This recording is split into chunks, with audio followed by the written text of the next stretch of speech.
హర్ష అప్పు తీసుకున్న వాళ్ళు ఇంటికి వచ్చి మర్యాదగా డబ్బులు ఇవ్వరా? లేదంటే నిన్ను ఏం చేస్తామో తెలుసా? అని చెప్పేసైతే హర్షని చాలా గట్టిగా కొడుతూ ఉంటారు. ఇంతలో అక్కడ ఉన్న ఇంట్లో సామాన్లు మొత్తం పడేసి అంతటిని కంగాలి చేసేస్తూ ఉంటారు. అది చూడగానే ఇంట్లో ఉన్న వాళ్ళందరూ అయితే ఒక్కసారిగా షాక్ అయిపోయి చాలా బాధపడుతూ ఉంటారు.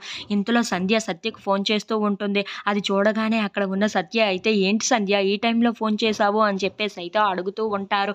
ఆ మాటలు వినగానే అక్కడ ఉన్న సంధ్య అయితే "మా హర్ష అన్నయ్య అప్పు తీసుకున్నారు ఎవరి దగ్గరో 25,000 ఇప్పుడు ఆ డబ్బులు ఇవ్వకపోతే హర్ష అన్నయ్యని చంపేస్తారంట కూడాను" అని చెప్పేసైతే చాలా బాధపడుతూ సత్యకి చెప్తూ ఉంటుంది. ఆ మాటలు వినగానే అక్కడ ఉన్న సత్య అయితే ఒక్కసారిగా షాక్ అయిపోతూ ఉంటుంది. ఇంతలో మహదేవయ్య సత్య దగ్గరికి వస్తూ ఉంటారు. "ఏంటి మీ ఇంట్లో అంత గందరగోళంగా ఉందా? అదంతా చేయించింది ఎవరనుకుంటున్నావు? నేనే నా మనుషుల్ని పంపించి అలా చేయించాను" అని చెప్పేసైతే అంటూ ఉంటాడు.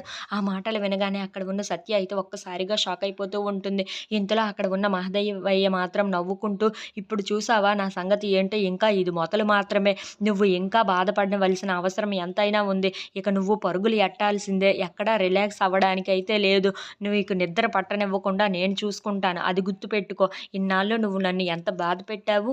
ఇప్పుడు ఆ బాధనంతా తీర్చుకునే బాధ్యత నా మీద ఉంది కదా మరి. అందుకే ఇప్పుడు నేనంటే నీకు ఏంటో చూపిస్తాను. నిన్ను నిద్ర పట్టనివ్వకుండా చేస్తాను సత్య" అని చెప్పేసైతే అంటూ ఉంటాడు. ఆ మాటలు వినగానే అక్కడ ఉన్న సత్య అయితే చాలా బాధపడుతూ ఉంటుంది. If you like this video please like, share and subscribe.